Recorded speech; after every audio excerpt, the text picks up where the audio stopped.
Vous vous apprêtez à jouer votre première partie du jeu In the Shadows, vous êtes au bon endroit. In the Shadows est un petit card-driven game à deux publié par GMT Games et qui oppose l'occupation contre la résistance en France en 1943-1944.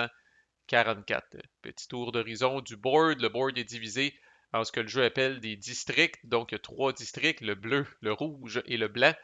Et chaque district est composé de quatre zones qui sont aussi identifiées là, par un code avec une lettre et un chiffre là, pour être capable d'y référer facilement dans le cas de certains événements ou de d'autres trucs de même.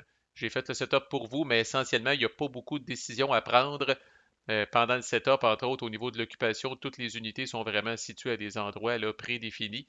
Au niveau de la résistance, par contre, là, les trois cellules, et ce que le jeu appelle le maquis, qui est ici, le maquis peut commencer dans n'importe quelle zone bleue. Et puis les trois cellules rouges qui commencent sur le board, elles peuvent commencer dans n'importe quelle zone. Je les ai placées là pour des fins d'exemple.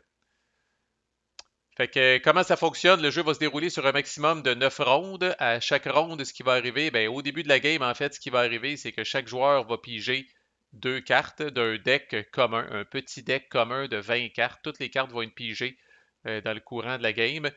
Puis c'est le principe, en tout cas, un principe qu'on retrouve aussi dans le jeu Bayonetta et Tomahawk, pour ceux qui connaissent. Mais chaque joueur va ensuite choisir secrètement une des deux cartes qu'il a pigées, puis il va dire ça, c'est la carte. Il va la mettre face down en avant de lui, puis il va dire ça, c'est la carte que je vais jouer pour cette ronde-là, puis il va garder son autre carte. Le deck est composé de deux types de cartes. Il y a des cartes de la résistance, puis il y a des cartes de l'occupation qu'on va reconnaître par le banner rouge, c'est des cartes de résistance, gris, c'est des cartes de l'occupation. Les cartes ont aussi bon, du flavor, ils ont un événement, ils ont une valeur, puis ils ont ce que le jeu va appeler une suite qui peut être rouge, bleu. On a du blanc ici, puis il y en a une avec l'espèce ben, c'est pas la croix gammée, là, mais il y en a une avec l'espèce de symbole là, comme ça là, de la croix allemande, qui est essentiellement un joker ou un wild qui peut être utilisé n'importe où, comme on va le voir dans pas long. Fait que chaque joueur choisit sa carte. Fait que comme je disais, mettons là, la résistance choisit, je joue cette carte-là, puis l'occupation choisit, je joue cette carte-là. Ensuite, c'est ce qu'on appelle la phase d'initiative. Fait que ce qu'on va faire, c'est qu'on va comparer les chiffres en bas des cartes. Le joueur qui a le chiffre le plus haut va décider qui joue en premier dans cette ronde-là spécifiquement. En cas d'égalité, c'est le joueur de la résistance qui choisit. Fait que dans ce cas-là, par exemple, c'est l'occupation qui a le chiffre le plus haut. Fait que l'occupation pourrait dire je joue en premier ou il pourrait laisser la résistance jouer en premier. Ensuite, c'est ce qu'on appelle la phase d'action. Évidemment, comme d'habitude, c'est le cœur du jeu. Fait que supposons que l'occupation a décidé de jouer en premier. Il va venir mettre ce petit marqueur-là de points d'action sur la valeur de sa carte. C'est juste un rappel finalement là, pour dire qu'il y a 6 points d'action à flober pendant son tour.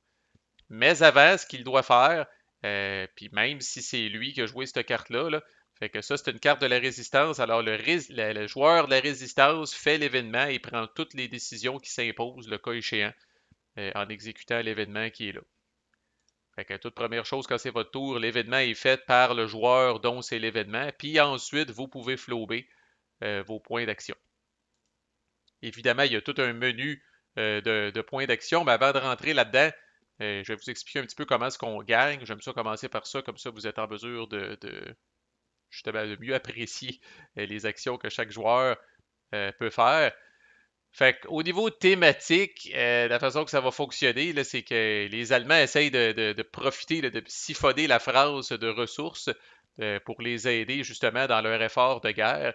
Puis ça, c'est majoritairement représenté par cette traque-là ici qu'on appelle la traque des ressources confisquées, qui, oui, là, contient des petites spaces qui sont reliées, là, mais qui officiellement ne se trouvent pas dans aucune zone ou aucun district, là. Ils l'ont collé ici sur le board là, parce que c'est là que ça fitait. Là. Bon, puis oui, thématiquement, on voit les ressources là, qui s'en vont à l'extérieur de la France, là. Mais comme tel, comme je dis, là, c'est pas comme si cette boîte-là était considérée là, dans la zone P4, là, c'est ce que je veux dire par là. Fait que le joueur de l'occupation, définitivement, entre autres choses qu'il va faire, c'est de bouger ce marqueur-là ici pour l'amener là, ce qui va faire descendre le marqueur des ressources ici, puis qui va avoir deux effets. Un effet négatif et un effet positif pour l'occupation. L'effet négatif pour l'occupation, c'est que ça va libérer de plus en plus d'unités de la résistance. Fait que les unités qui sont ici, autant des maquis qu'il y a des cellules, tant qu'ils sont sur cette traque-là, sont gelés, autrement dit, puis le joueur de la résistance n'y a pas accès. Mais au fur et à mesure que l'occupation ramasse des ressources, ces unités-là vont être rendues disponibles et vont s'en venir dans ce qu'on appelle le pool de recrutement du joueur de la résistance. Alors, pourquoi diable le joueur de l'occupation voudrait faire ça? Ben, c'est parce qu'en parallèle à ça, ce que le joueur de la résistance va essayer de faire principalement, c'est de descendre ce qu'on appelle le marqueur d'autorité ici, le plus bas possible, dans le fond. Parce que si on arrive à la fin de la game, c'est comme ça que la majorité des games vont se terminer, si on arrive à la fin de la ronde 9, on va regarder où se trouve ce marqueur-là. Fait que supposons qu'il est ici, par exemple. Fait que ce que ça veut dire, ça, c'est que pour gagner, le joueur de l'occupation doit avoir minimum 4 ressources. Fait il faut que son marqueur de ressources soit arrivé minimum ici. Et il faut que le joueur de la résistance ait moins de 5 unités sur le board. Fait que vous aurez remarqué que ça, évidemment, plus ça descend, plus le requis du nombre d'unités minimum de la résistance baisse. Fait qu'à la limite, à la fin, le joueur de la résistance a juste besoin d'avoir 3 unités sur le board puis il gagne. Et plus le nombre de ressources de l'occupation augmente. Fait que c'est pour ça, comme je disais, on va voir comment, là, mais le joueur de la résistance veut que ce marqueur-là descende le plus possible parce que ça vient mettre une pression de plus en plus grande sur le joueur de l'occupation pour avoir des ressources. Fait que là, il va falloir qu'il traîne ce marqueur-là souvent en asti au bout pour être capable d'avoir des ressources. Puis à l'inverse, ça enlève de la pression au joueur de la résistance d'avoir le plus d'unités possible sur le board. Fait que comparer ça à quand le marqueur est ici, où est-ce que pour gagner à la fin de la game, là, le joueur de la résistance doit avoir là, au moins 7 de ses unités sur le board, tandis que le joueur là, de l'occupation a un prérequis là, de ressources qui est à peu près ridicule. La pression est quand même sur le joueur de l'occupation dans le sens où lui doit rencontrer les deux conditions pour gagner. Il doit à la fois atteindre ou dépasser le nombre de ressources qui est ici, et en même temps, le joueur de la résistance doit avoir moins que ce nombre d'unités-là sur le board. Fait que dès qu'il y a une des deux conditions qu'il ne réussit pas à rencontrer, c'est la résistance qui gagne, le fameux principe justement là, du temps qui passe, puis que rendu en 1944, ça commence à aller mal en hostie pour les Allemands, fait que dans le fond, le bénéfice du doute est donné aux joueurs de la résistance.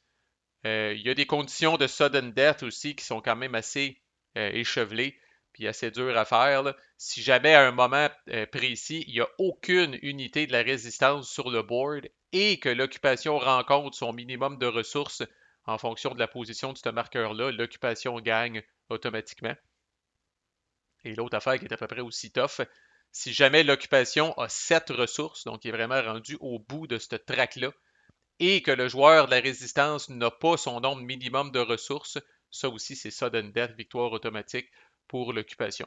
Croyez-en, mon expérience, c'est tough en crise, comme d'habitude. C'est des conditions de victoire qui sont là pour mettre fin aux souffrances d'un joueur qui en arrache en tabarnak, mais la grande majorité de vos games vont se terminer à la fin de la ronde 9.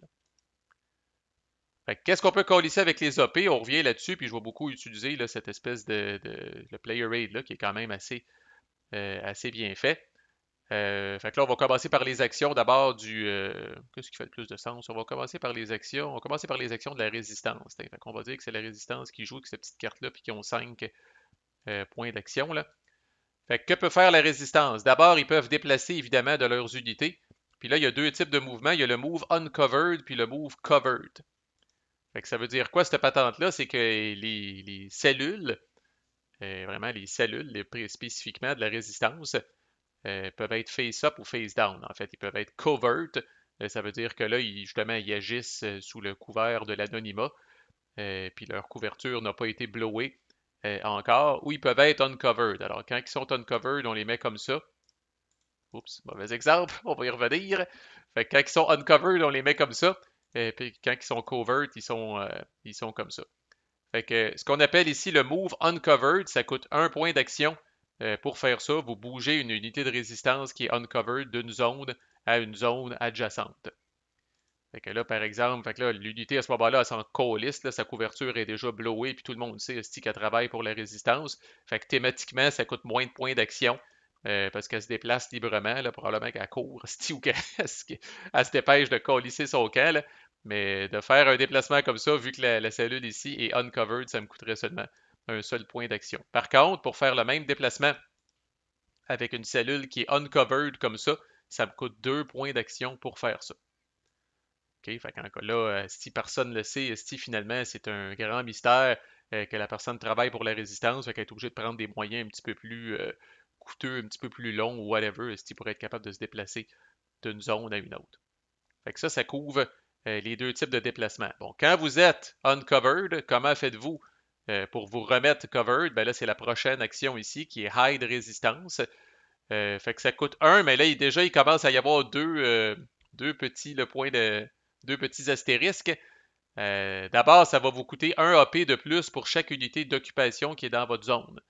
Fait que par exemple, si je suis ici par défaut puis que je veux me cacher, ça va me coûter 2 AP, un premier AP pour faire l'action comme telle, puis un autre parce qu'il y a une unité de l'occupation qui est là. Si je voulais faire la même chose ici, on va dire, tant qu'à c'est tout bien de colisser mon camp, là, mais en tout cas, si je voulais faire la même chose ici, par défaut, ça me coûte 4. OK. Fait que 1, 2, 3, 4, parce que, fait que les cubes noirs, c'est des unités allemandes, puis les cubes bleus, c'est de la milice. Ce que le jeu explique, là, c'est que c'est des Français crottés qui travaillent à la solde de l'ennemi. Là. Fait que chacun des cubes a leurs avantages puis leurs inconvénients pour l'occupation. L'autre chose qu'on commence à voir rendu à cette action-là ici, c'est ce que le jeu appelle le Unmatched Suit Penalty.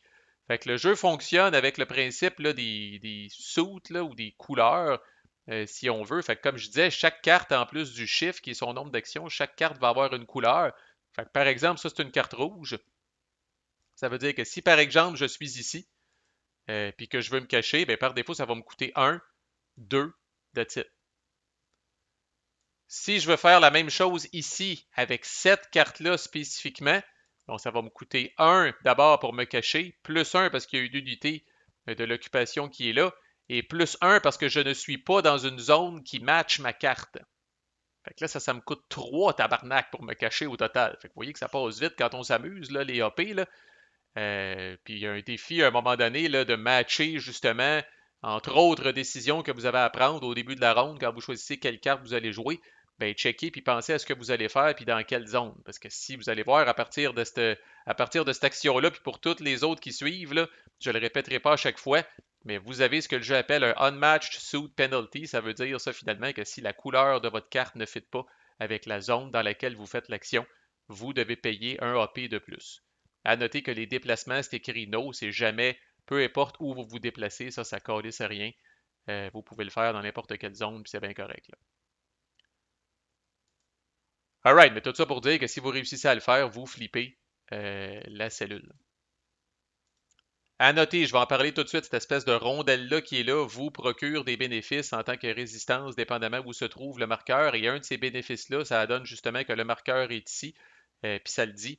L'action de se cacher ignore les unités d'occupation quand le marqueur est ici.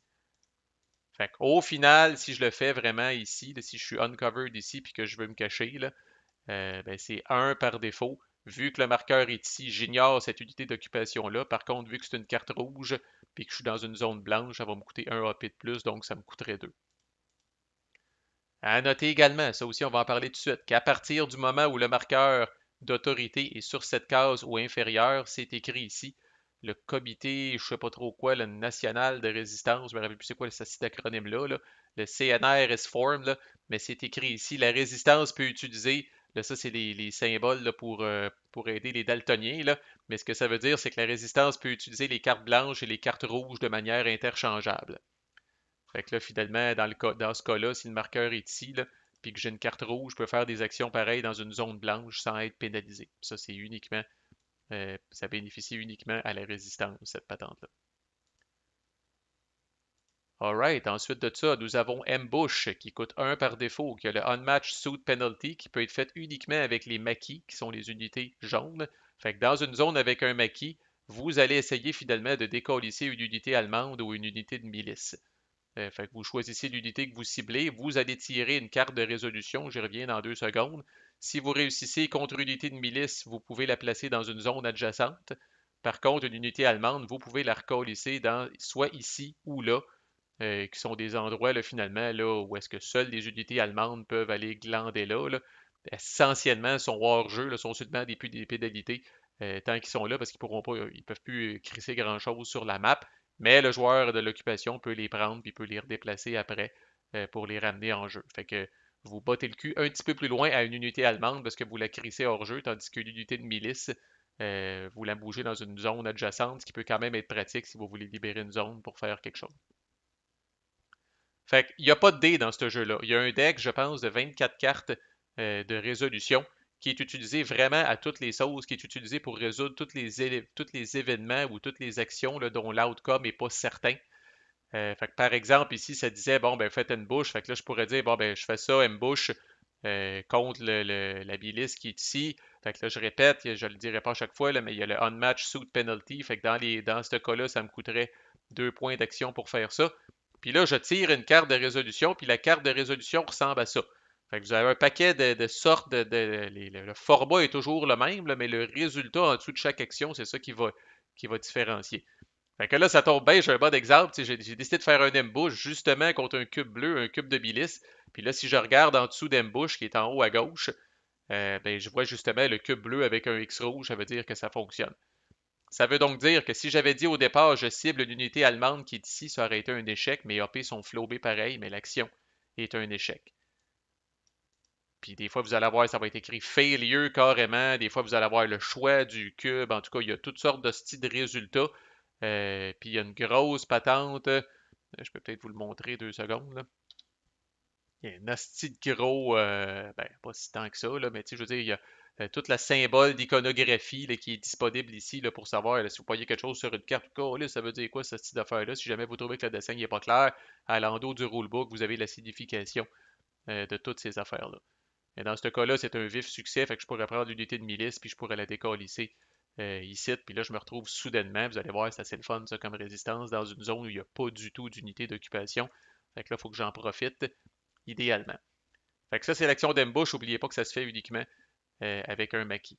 Ensuite, il va sauter sabotage, on va finir avec ça. Fait que recrutement dans une zone où se trouve une unité déjà de la résistance, ça vous coûte un unmatched suit penalty. Vous pigez une carte de résolution, puis vous regardez cette fois ce qui est écrit vis-à-vis recrutement. Fait que vous pourriez dire, par exemple, en fait, je pense que vous n'avez pas à caler à ce moment-là. C'est ça, vous n'avez pas à caler à ce moment-là. Vous pouvez dire, par exemple, ben, je fais une action de recrutement ici, puis là, vous pigez une carte de résolution, puis vous regardez, puis ah, si, yes, ça marche si je prends une cellule rouge, puis je viens la coller ici. Là. Je pense que vous auriez pu aussi avoir, mettons, rouge ou jaune. Fait que là, si vous aviez eu un maquis disponible, vous auriez pu le prendre, puis vous auriez pu le mettre là. Ça, c'est important. Tabarnak, si vous aurez compris, là, parce qu'au fur et à mesure, le joueur de la résistance a ce fameux requis-là minimum d'avoir beaucoup d'unités sur la map, ce qui démontre que le mouvement de résistance est en bonne santé. La dernière action, et non la moindre, je répète que c'est votre pain et votre beurre, ça coûte 1 on-match suit penalty. Vous pouvez faire ça dans n'importe quelle zone où vous avez au moins une unité de résistance et qu'il n'y a pas de marqueur d'alerte.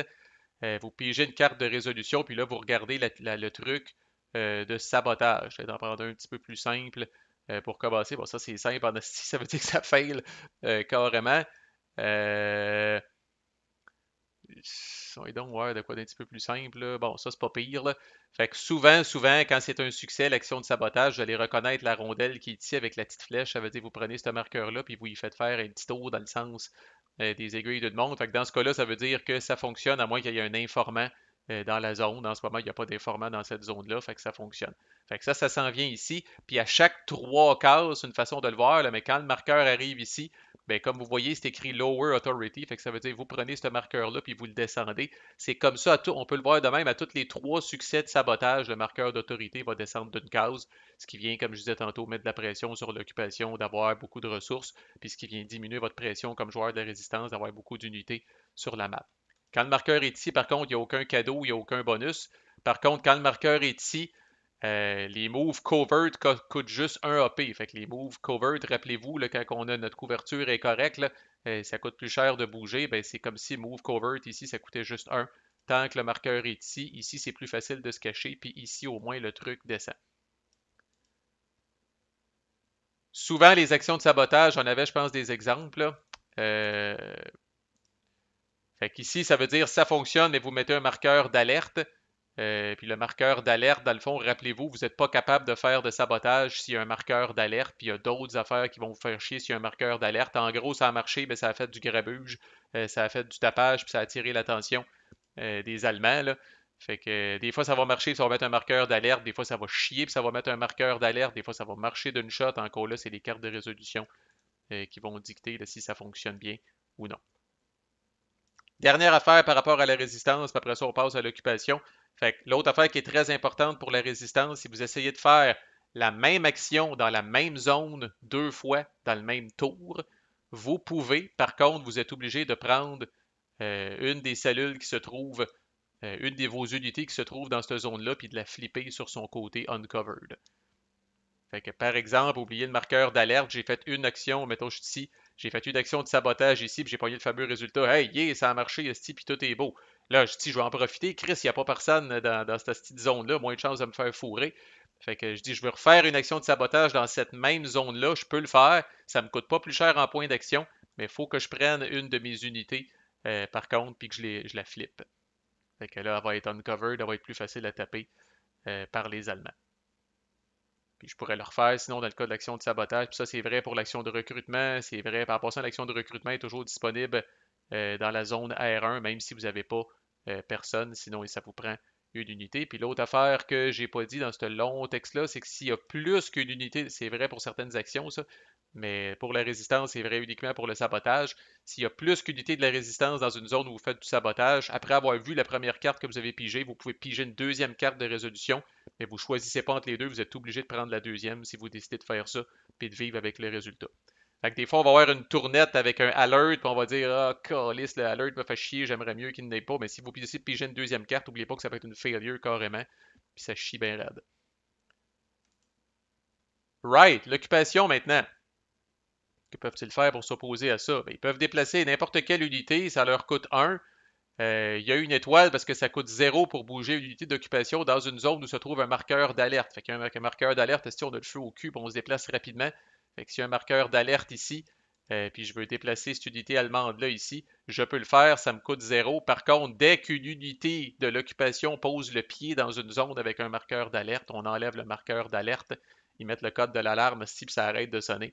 Puis là, ça y est, ils sont arrivés, mais ça a coûté 0 pour faire ce déplacement-là. Puis même affaire que la résistance, il n'y a pas d'unmatched suit penalty pour les déplacements par les unités là, de l'occupation. L'affaire que je voulais vous montrer, c'est ça. Fait que voici l'exemple d'une carte où, par exemple, quand vous êtes cette carte-là, bon, vous avez peut-être juste 4 points, mais vous êtes content en tabarnak parce que vous avez ce petit symbole-là qui, je le rappelle, est un joker. Ça veut dire que là, vous n'êtes pas sujet au unmatched suit penalty quand vous utilisez des points d'une carte avec ce symbole-là, ce qui est quand même pas pire en crise. Bon, ensuite, uncover, dans une zone avec une unité d'occupation, vous choisissez euh, une unité de la résistance là, qui est face cachée, là, puis vous allez essayer finalement de la uncover, vous allez essayer de la tourner de son côté, le découvert. Puis ça, c'est aussi la pige d'une chose de résolution, puis vous allez regarder cette patente-là ici pour savoir si ça marche. De manière générale, c'est plus facile pour les unités de la milice de faire des uncover, puis c'est plus facile pour les unités allemandes de faire des arrestations. Ça, c'est important dans le calcul des affaires. Fait que pour se débarrasser complètement, une fois pour toutes, de cellules de la résistance, c'est un processus en deux étapes. Fait que vous devez d'abord les flipper, vous devez d'abord les tourner sur leur face visible. Et puis ensuite, vous devez procéder à leur arrestation. Puis là, ils vont s'en aller dans la boîte ici, qui n'a pas de l'air très intéressante, avec les barbelés de Disappeared, où est-ce que là, bon, sauf exception, là, ils sont partis pour de bon, puis ils sont poignés pour rester là jusqu'à la fin de la game. C'est comme ça, comme joueur de l'occupation, que vous allez enlever des unités de la résistance du board. Là. Mais ça, c'est uncover, puis le seul but de ça, c'est de flipper la patente. L'action d'informant, dans une zone avec une unité d'occupation, vous pouvez inspecter une cellule, c'est-à-dire que vous regardez le dessous de la cellule. Puis on l'a vu accidentellement tantôt. Ça, c'est quelque chose de quand même assez distrayant. Là. Bon, ici, c'est de vraies unités de la résistance. Dans le setup, il y a pas d'enjeu. Là. Mais je pense qu'au final, vous vous retrouvez après avec 7 cellules ou quelque chose de même ici. Puis vraiment, comme joueur de résistance, vous allez mettre ces cellules-là face down, puis vous allez les shuffler, puis vous allez les colisser sur le board, ne sachant pas lesquelles parmi ces cellules-là sont de crottés informateurs à l'occupation. Puis c'est possible, ça c'est le bout que je trouve quand même assez fascinant, c'est possible par exemple que si jamais cette unité-là est révélée, elle fasse du bon travail pour vous comme résistance jusqu'à la fin de la game. Fait qu'elle n'a pas eu le mémo, ou elle n'a pas compris c'était quoi sa job, elle, de saboter la résistance ou peu importe. Là. Mais tant que l'unité n'est pas révélée, c'est correct. Par contre, dès qu'un informateur est révélé comme ça, ben bing, il devient vraiment une unité de l'occupation à ce moment-là. Le joueur de la résistance ne peut plus l'utiliser pour rien et elle ne compte plus évidemment dans ce décompte-là ici. Là. C'est une unité crottée maintenant de l'occupation, ce n'est plus une unité de la résistance. Fait que ça peut arriver, entre guillemets, accidentellement lors d'une action d'uncover de l'occupation, mais l'occupation a aussi une action des fois plus économique à faire qui appelle informant, où est-ce qu'ils peuvent vraiment, puis ça aurait été le cas, ça aurait été un très bon exemple ici, là, l'occupation aurait dit, ben, je fais l'action d'informant, puis tiens, je vais aller regarder en dessous de ce truc-là pour voir si c'est mon fameux informateur. Puis si la réponse est oui, ben il reste face-up, puis en plus, vous flippez une autre unité de la résistance dans la même zone. Fait que là, c'est comme coup de théâtre, si Joe Blow est un informateur, oh my fucking god, puis là, il déballe son sac, puis il dit lui sans lui dans résistance, lui dans résistance, puis lui dans résistance, puis là, c'est la chicane est pognée en crise. C'est une esti de bonne unité aussi, là, comme vous avez déjà vu qu'elle vient sur souvent sur des cartes, par exemple, ici, sabotage, ça dit c'est un succès avec un marqueur d'alerte, sauf s'il y a un informateur dans la zone. Fait que l'informateur est un hostie d'épine dans le pied du joueur de la résistance. À noter qu'il y a deux informateurs dans le tas de cellules qui peuvent être placés au début par le joueur de la résistance, qui est quand même pas banal. Puis encore là, il n'y a pas de principe de shell game là, que vous pouvez, le joueur de la résistance ne peut pas prendre ses cellules de style puis les mixer puis les bouger, parce que là, il va y avoir du uncover qui va être fait. Puis plus tard, si cette cellule-là n'est pas arrêtée, ben, le joueur de la résistance peut décider de le cacher. Fait que là, après ça, en s'en venant ici, si l'Allemand a regardé cette cellule-là ici, le joueur de la résistance n'a pas, pas le droit de prendre ces cellules, et de dire ah, ah, tu sais plus il est où l'informateur, tu sais. Fait une fois que vous êtes tagué puis que vous êtes spoté, là, c'est difficile, disons, de vous débarrasser de ces étiquettes-là. Là. Fait que faire une tentative d'arrestation, ça coûte un contre une cellule, 2 contre un maquis. S'il y a plus qu'une unité allemande, donc plus qu'un cube noir dans la zone, c'est le même principe. Le joueur de l'occupation peut piger une deuxième carte, mais il doit vivre avec le deuxième résultat. Là. Puis quand vous faites une tentative d'arrestation, que ça marche ou que ça chie, vous enlevez le marqueur d'alerte s'il y en a un dans la zone. Fait qu'on vient de voir une deuxième façon que le marqueur d'alerte s'en va. Fait que la première, dès qu'il y a une unité de l'occupation qui se déplace dans la zone, vous l'enlevez. Dès que vous faites une tentative d'arrestation dans la zone, vous l'enlevez. Et dès qu'il n'y a plus d'unité dans la zone, on l'enlève aussi. Sinon, le marqueur d'alerte, je répète, prévient les tentatives de sabotage. Reprisal, c'est un autre avantage d'avoir un marqueur d'alerte dans une zone. Fait que supposons qu'il y a un marqueur d'alerte ici. Fait que pour un tout petit AP, il y a le Unmatched Suit Penalty quand même. Fait que dans une zone avec une unité allemande puis un marqueur d'alerte, vous uncoverez toutes les unités de la résistance. Puis là, ce faisant, vous pourriez, comme c'est mon cas ici, dire ah ben, colis, en plus, j'ai l'informateur. Puis le marqueur d'alerte reste là, ce qui est quand même pas euh, banal. Et la dernière et non la moindre, c'est Roundup. J'en ai parlé. C'est comme ça que vous faites avancer le marqueur ici. Fait que là, encore là, il y a le Unmatched Suit Penalty, même si c'est pas dans une zone comme telle. Fait que pour bouger le marqueur d'ici à là, normalement, ça se fait avec une carte blanche pour un AP. Après ça, avec une carte rouge pour un AP. Puis pour venir sur la dernière case, vous pouvez utiliser n'importe quelle carte. Ceci dit, rien ne vous empêche. Bon, là, évidemment, si vous avez une carte comme ça, souvent c'est le temps, puis on en profite pour faire un, deux, trois, puis je l'amène au bout direct, j'ai pas besoin d'avoir de speed bump. Mais par exemple, avec ma carte bleue ici, j'aurais pu décider de le faire pareil, mais ça m'aurait coûté 2 AP pour l'amener là, puis 2 AP pour l'amener là. C'est quand même pas super, là. Puis dès que le marqueur arrive au bout, vous avancez cette patente-là. Le joueur de la résistance gagne cette unité-là dans son pool de recrutement. Puis that's it. Quand les deux joueurs ont joué chacun leur carte, dans la séquence premier joueur, deuxième joueur, bon, l'événement puis les points, là, dans la séquence premier joueur puis deuxième joueur qu'on a vu, là, c'est le end phase. C'est là que vous prenez ce marqueur-là puis vous le ramenez ici. Fait que vous pouvez pas, même si vous avez une carte de 6, mettons avec la croix allemande, vous pouvez pas faire un, 2, 3, puis revenir, puis faire 4, 5, 6. Fait que ça, essentiellement, ça va se rendre au bout maximum une fois par ronde. Parce que c'est juste à la fin du tour que ce marqueur-là est pris puis qui est reseté ici. Ensuite, tous les maquis qui se trouvent dans la zone bleue, dans le district bleu, je devrais dire, tous les maquis qui se trouvent dans le district bleu, automatiquement, à la fin de la ronde, reviennent cachés. Les maquis seulement, donc les jaunes. Et aussi, le joueur de la résistance peut prendre un maquis et le faire apparaître dans n'importe quelle zone bleue. C'est pour ça que c'est rare qu'on va quand même recruter des maquis, parce qu'automatiquement, à la fin du tour, s'il y en a disponible, le joueur de la résistance peut en prendre un puis peut venir le colisser dans une zone bleue. Puis that's it, on tourne, puis on roule de même jusqu'à temps qu'on arrive à la fin de l'Action Round 9, puis après ça, on check les Victory Conditions de tout le monde. Sachez que vous allez passer les 20 cartes du deck, mais qu'il y a une carte au final qui va rester dans la main de chaque joueur. Vous pouvez être sûr que fort probablement, l'occupation va essayer de garder l'événement de la résistance le plus horrible qu'il avait dans sa main jusqu'à la fin pour ne pas être obligé de le jouer, puis vice-versa pour le joueur de la résistance. Fait que voilà, le reste, comme on dit, on l'apprendra à la table. Puis manquez pas mon prochain vidéo dans cette playlist-là où je vais faire ma critique personnelle du jeu. À plus!